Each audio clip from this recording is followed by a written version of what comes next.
ভেন্ডির চচ্চড়ি বানানোর জন্য প্রথমে ফ্রাই প্যানে তেল গরম করতে দিয়েছি।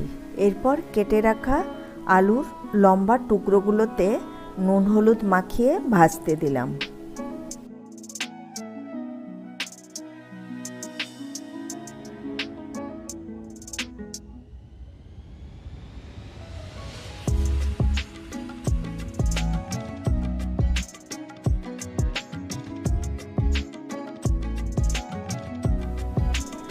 গোল্ডেন ব্রাউন করে আলুগুলো ভেজে তুলে নিয়েছি।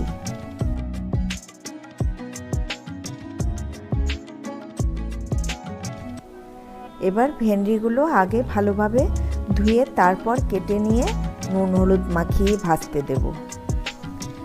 ভেন্ডিগুলো আগে কেটে পরে ধুতে গেলে নাল নাল হয়ে যাবে।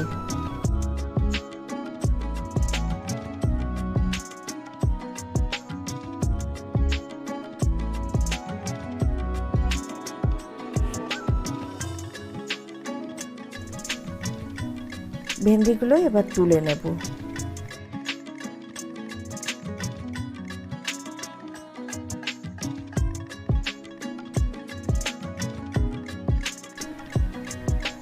এবার ওই তেলেই কুচি করা দুটো পেঁয়াজ ভাজতে দেব।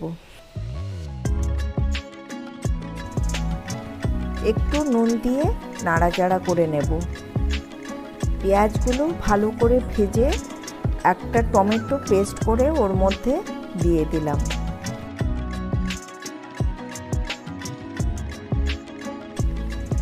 এরপর লঙ্কা বাটা,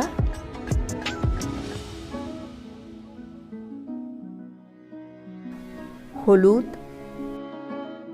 ধনে গুঁড়ো, জিরে গুঁড়ো, একটুখানি জল দিয়ে কষিয়ে নিয়ে ভেন্ডি আলু ভাজাগুলো দিয়ে দিলাম।